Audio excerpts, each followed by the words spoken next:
ఇంకొక విషయం ఏంటంటే, మన బైబిల్ అంతట్లో మనం చదివినట్లయితే ఈ దేవుడు ఏర్పాటు చేసుకున్న ఈ ప్రజలు లేక ఈ భక్తులు ఎలాంటి వారంటే శ్రీమంతులు కాదు, not rich people, not high cost people, not well to do people, not influenced people. ఎవరు ఇన్ఫ్లుయెన్స్డ్ కాదు, ఎవరు వెల్తీ కాదు, ఎవరు హైలీ ఎడ్యుకేటెడ్ కాదు, ఎవరు హై కాస్ట్ హై ప్రొఫైల్ కాదు.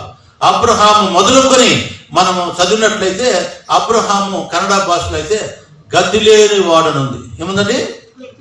గతి లేని వాడంటే ఏంటి అర్థం తెలుసా మీకు? అసలు పేదరికం కంటే ఇంకా హీనం కదండి. అలాంటి స్టేజ్లో ఉండేవాడట అబ్రహాం. సో ఇలాగా మనము యోబు గ్రంథం చూస్తే యోబు పెద్ద శ్రీమంతుడే.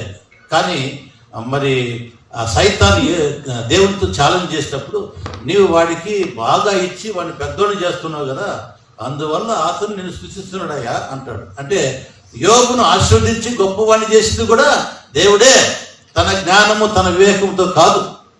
ఇలాగా మీకు అందరికి బైబిల్ బాగా తెలుసు కనుక ఒక్కొక్క కథను మనం చూసినట్లయితే every one were poor and every one were despised, every one had some problem.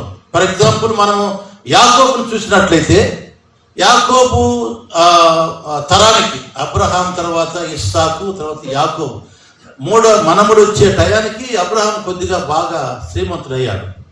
మనము 12వ అధ్యాయం చదివితే ఆది కాండము, అవునా, ఈ లోతుకి అబ్రహాముకు జగడం వస్తుంది కదా, అప్పుడు మనం బాగా చదివితే అబ్రహాము వారు నివసించే స్థలం వాళ్ళకు చాలా లేదట, అంత పెద్ద స్థలం ఉండేదట. అంటే ఇప్పట్లంటే చాలా కష్టమైన ల్యాండ్ దొరికదు. ఆ కాలంలో జనసంఖ్య చాలా తక్కువ, వెరీ లెస్ జనసంఖ్య. ఆ జనసంఖ్యను గురించి మాటలు చెప్పాలా? సారీ, చిన్న ఫోన్ కాల్ ఉంది, ఆ ఫోన్ కాల్ ఇంపార్టెంట్, మాట్లాడి ఎందుకంటే సంబడి ఇస్ కమింగ్ అనమాట, ఆయన చెప్పాలి గైడెన్స్.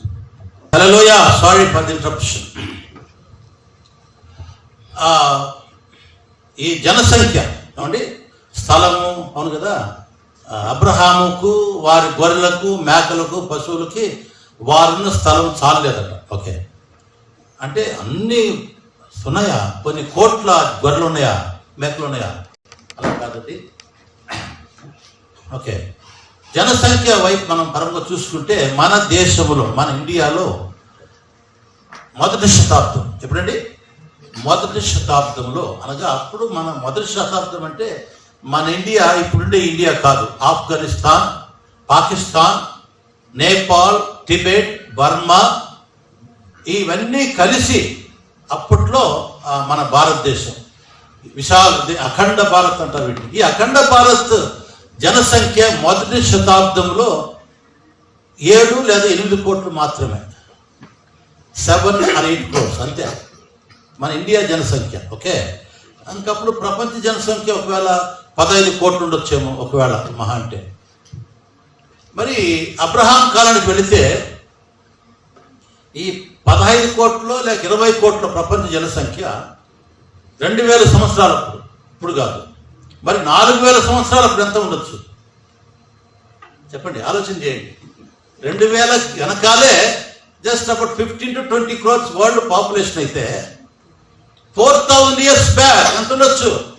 మహా అంటే ఒక 5 కోట్లు ఉండొచ్చేమో ప్రపంచ జనసంఖ్య. I'm talking about. ఓకే, చాలాసార్లు మన ఈ అన్య ప్రజలు ఏమంటారంటే పూజారులు వీరందరూ మా రామాయణము మా భారతం పుట్టి లేకపోతే మా ధర్మాలు పుట్టి 1,00,000 సంవత్సరాలు, కోట్ల సంవత్సరాలు అన్నారు.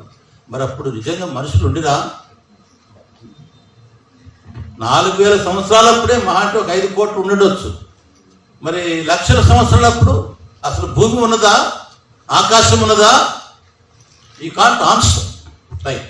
అది అలా పక్కన పెట్టండి. సో అబ్రహాము నుండి యాకోబు సమయానికి వచ్చేలాగా యాకోబు కొద్దిగా ఆస్తి ఐశ్వర్యం పెరిగింది వారికి. అయితే ఇక్కడ ప్రాబ్లం ఏమంటే యాకోబు ప్రాణభయంతో పారిపోయినాడు. ఏంటండి? ప్రాణభయంతో పారిపోయాడు. అంటే ఏమీ లేని వాడుగా మనం బైబిల్ చదివితే వాడికి తలదిండు కూడా లేదు, బెడ్షీట్ కూడా లేదు కప్పుకోవడానికి. ఓకే, ఒక రాయిని తల కింద పెట్టుకొని పడుకుంటాడు. రైట్. ఆ తర్వాత మామగారింటికి వెళ్ళాడు. మామ చాలా చీప్గా చూశాడు అల్లుడిని, చాలా తక్కువగా చూశాడు అల్లుడిని. మరి ఫాలో అయింది. రైట్. సో నెక్స్ట్ మనం ఇంకొక కథకు వెళ్ళామనుకోండి. యోసేపు ఈజిప్ట్ దేశానికి ప్రధానమంత్రి అయ్యాడు ఆయన.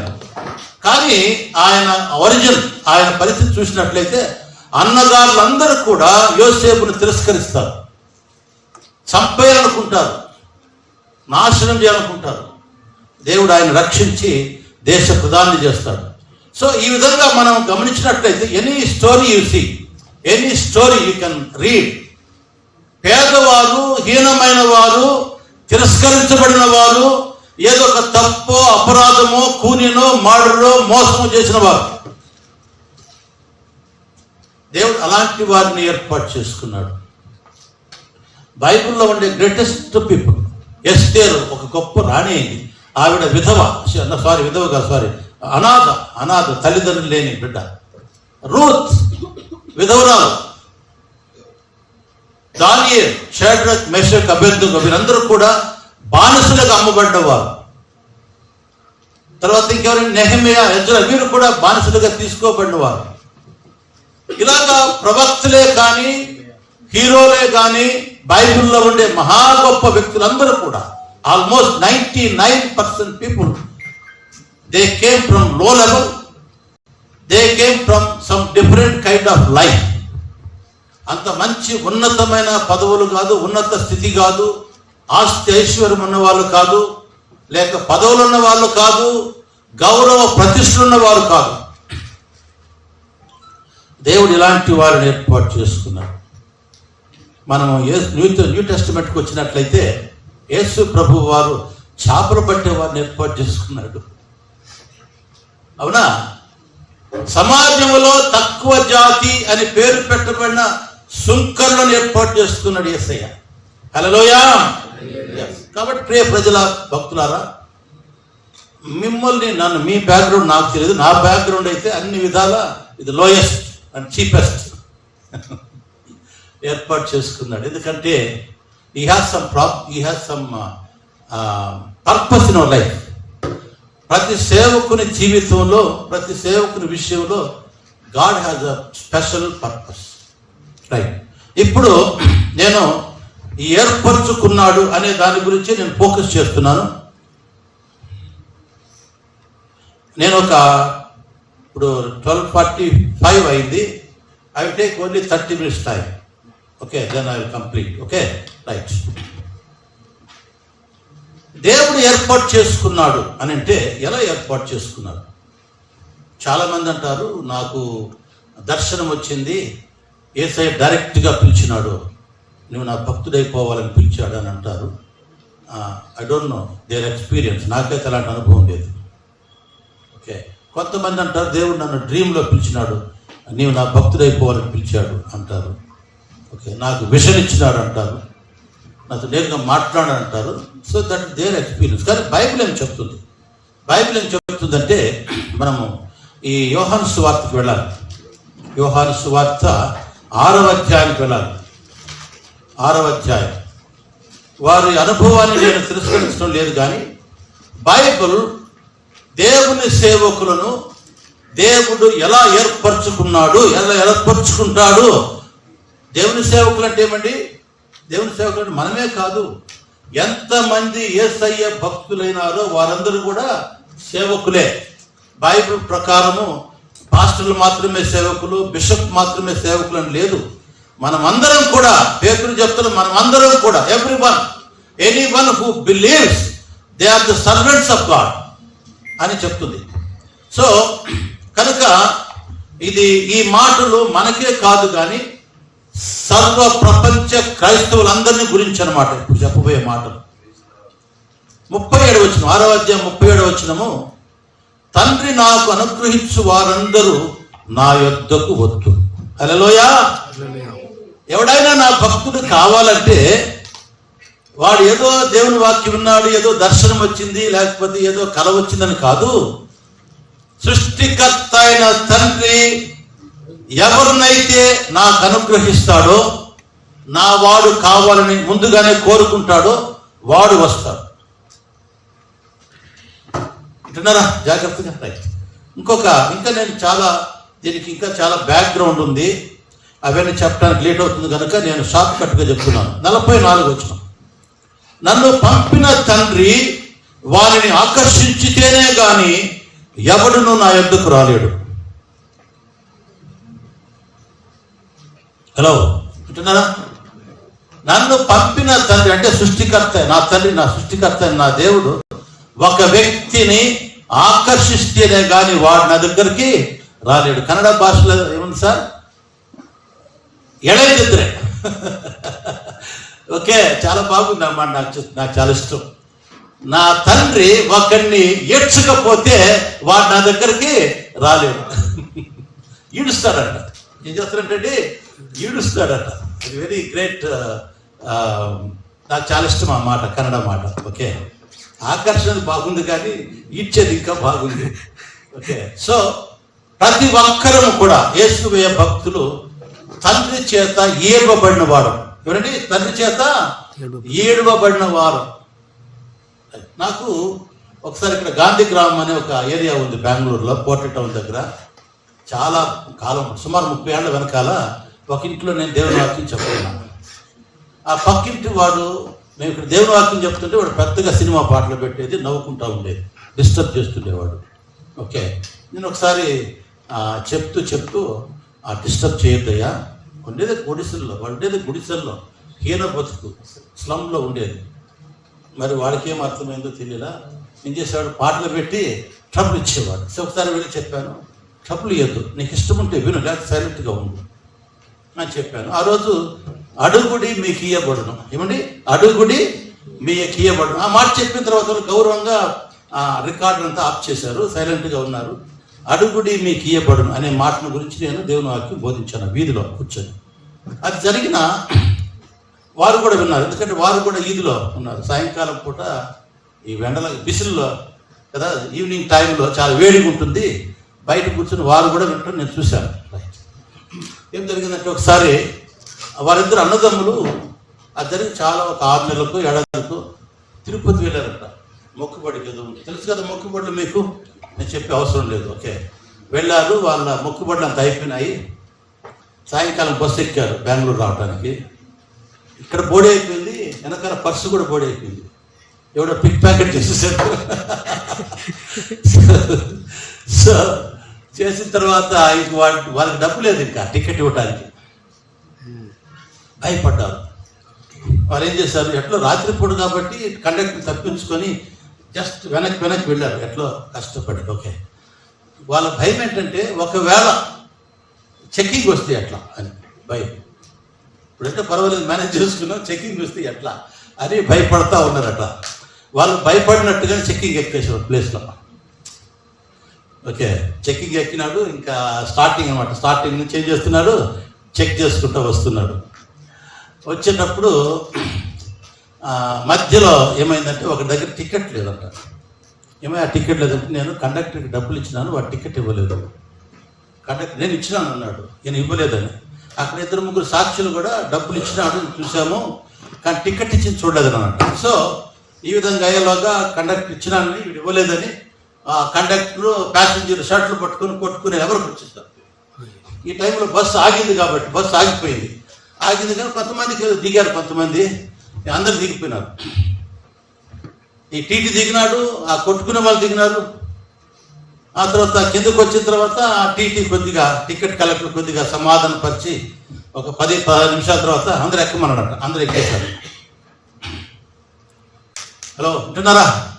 ఇక్కడ జరిగింది ఏమంటే, ఎప్పుడైతే ఈ టికెట్ కలెక్టర్ ఎక్కినాడో అప్పుడు ఆ ఇద్దరు అన్నదమ్ములను ప్రార్థన చేశారంట, యేసు స్వామి నీ మమ్మల్ని కాపాడితే ఇంటికి వెళ్ళిన వెంటనే మేమందరం ఆ ఫోటోలు ఎత్తేసి నీ భక్తులం అయిపోతామని మొక్కున్నారంట వాళ్ళు ఆ బస్సులో.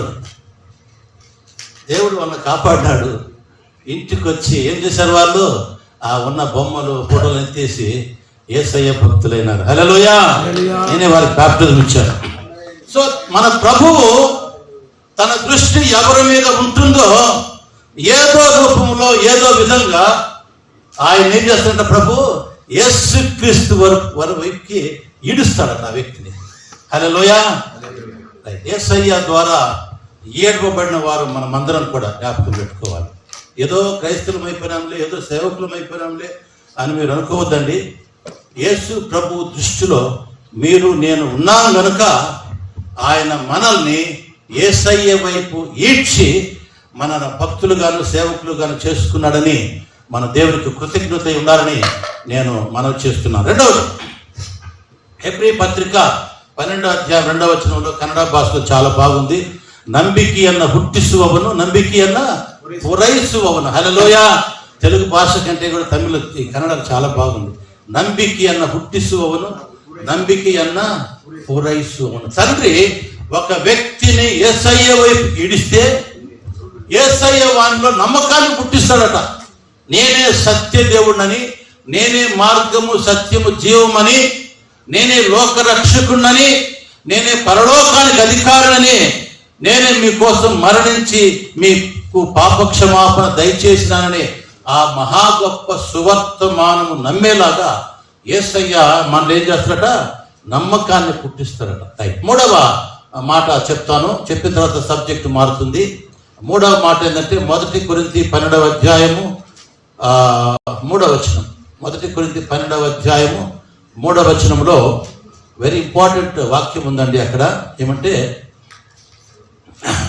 దేవుని ఆత్మ వలన మాట్లాడు వాడెవడను యేసు శాపగ్రస్తుడని చెప్పలేడనియు, పరిశుద్ధాత్మ వలన తప్ప ఎవడును యేసును ప్రభు అని చెప్పలేడని మనము తెలుసుకోవాలి. కన్నడ భాషలో పవిత్రాత్మన ప్రేరణ ఎందలే ಹೊರತು, పవిత్రాత్మన ప్రేరణ ఎందలే ಹೊರತು, except through the inspiration of the Holy spirit.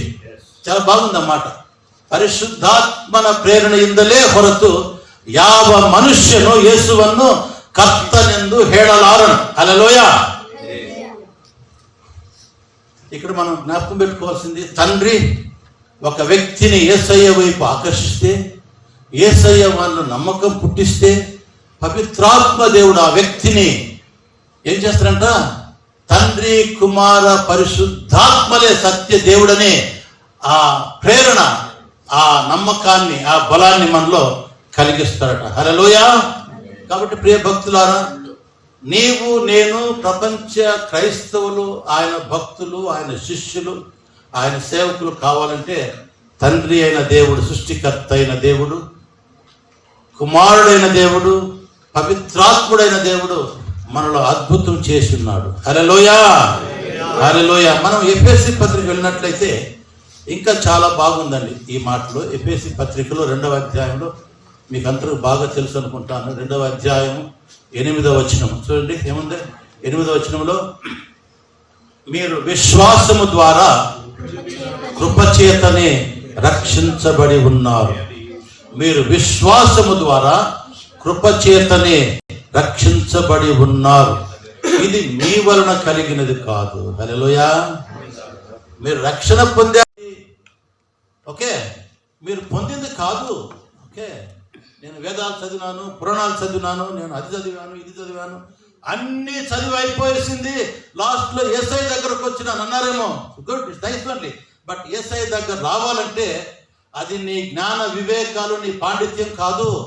తండ్రి కుమార పవిత్రాత్మ దేవుడు, ప్రజలు, దేవుడు మిమ్మల్ని ఆకర్షించి నమ్మకాన్ని పుట్టించి మీరు ప్రేరేపణ కలిగించాడని మనం జ్ఞాపకం పెట్టుకోవాలి. హల్లెలూయా. ఓకే, మన బ్యాక్గ్రౌండ్ అంతా కూడా మనం యేసయ్యను సత్యదేవునిగా అంగీకరించి ఆయన మహిమపరచడానికే జరిగినాయి. కానీ మన బ్యాక్గ్రౌండ్లు అదేదో ఆటోమేటిక్గా జరగలేదండి, అది జ్ఞాపకం పెట్టుకోవాలి. ఎలాగంటే మనము బైబిల్లో మనం లాజరు కథ చూసినట్లయితే లాజరు చాలా సీరియస్గా ఉన్నాడు, ఇన్ఫర్మేషన్ పోతుంది. మీకు తెలుసు కదా లాజరు కథ. అప్పుడు ఇన్ఫర్మేషన్ పోతుంది, అయ్యా మీరు త్వరగా రావాలా లేకపోతే చచ్చిపోతాడు, if you don't come soon he will die అని చెప్పారు ఎవరు, ఆ మెసెంజర్స్.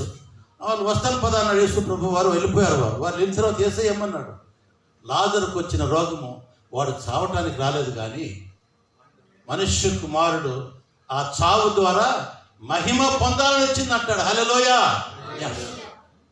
ఇంకొక ఇన్సిడెంట్ ఉందా? ఇన్సిడెంట్ తెలుసా మీకు? ఒకసారి యేసు ప్రభువు వారు శిష్యులందరూ ఒక దారిలో పోతూ ఉంటారు. పోయినప్పుడు ఒక గుడ్డివాడు అక్కడ ఉంటాడు. యేసు ప్రభువు వారి ఈ శిష్యులు ఒక చిన్న డౌట్ అడుగుతారు. ఓకే, ధర్మ సందేహం. ఏమని? ప్రభువా, వీడు గుడ్డివాడే పుట్టడానికి వీడు పాపం చేశాడా, వీళ్ళ అప్ప పాపం చేశాడా, లేక వాళ్ళ తాత పాపం చేశాడంటే వాడు చేయాలా, వాళ్ళ అమ్మప్ప చేయాలా, వాళ్ళ తాత పాపం చేయలేదు, కానీ వాడి ద్వారా మనుష్య కుమారుడు పడడానికి వాడు గుడ్డివాడుగా పుట్టాడు. హల్లెలూయా. ప్రియ భక్తులారా, మనది ఏ బ్యాక్గ్రౌండ్ అయినా కావచ్చు, మన ద్వారా క్రైస్తవులైన వారు ఏ బ్యాక్గ్రౌండ్ అయినా కావచ్చు, వాళ్ళది ఏ స్టోరీలు అయినా కావచ్చు, వాళ్ళది ఏ పరిస్థితి అయినా కావచ్చు, వారు ఆయన భక్తులు అవ్వటానికి ఆయన పరిస్థితిని క్రియేట్ చేసినాడని మనం జ్ఞాపకం చేసుకోవాలి. హల్లెలూయా. మా తండ్రి గారు మరి ఎయిర్ ఫోర్స్లో ఉన్నట్టు ఏమైండేదో కానీ ఆయనకి మెంటల్ ప్రాబ్లం రావటం, ఆయన వదిలేసి రావటం, అవునా, మరి అనేక మంత్రాలు తంత్రాలు పూజారులు బాగు చేయలేకపోవటం, దేవుళ్ళు దేవతలు బాగు చేయడానికి పోవటం, యేసయ్య వాక్యము ద్వారా విశ్వాసము ద్వారా ఆయన బాగు కావటం, అది దేవునికి మహిమ కలిగేలాగా జరిగిందని మనం జ్ఞాపకం పెట్టి చేసుకోవాలి. హల్లెలూయా. ఎస్, దేవునికి స్తోత్రం. ఇంకా మనం వాక్యాలు చదివినట్లయితే ఇంకా చాలా వాక్యాలు ఉన్నాయి, అవన్నీ మీకు తెలుసు. ఆయన మనం పుట్టక ముందే తల్లి గర్భములో పిండముగా ఉన్నప్పుడే మనం ఆయన సేవకులు కావాలని, ఆయన భక్తులు కావాలని ఆయన బుక్లో ఉన్నది. అది మనం జ్ఞాపకం చేసుకోవాలి. రైట్, నేను రెండవ సబ్జెక్ట్ వెళ్తున్నాను. ఎందుకు ఆయన మనల్ని ఏర్పాటు చేసుకున్నాడు? Why, what is the reason? Reason ఏమంటే మనము మొదట ప్రార్థించే వారం కావాలట. ఏం కావాలంటండి? 15వ అధ్యాయము 16వ వచనం యోహాను సువార్త. మనం ప్రార్థించే వారం కావాలి. దేనికోసం ప్రార్థించాలి? మనకు అలవాటు ఏమంటే పొద్దున్న లేస్తానే దేవుడు నేను బాగుండాలి, ఆరోగ్యంగా ఉండాలి, అవునా, నేను వెళ్ళే చోటంతా నాకు ఫలములు రావాలి, ప్రయోజనం రావాలని ప్రార్థిస్తాం. అవును కదా? ప్రతి సేవకుడు అదే ప్రార్థించేది.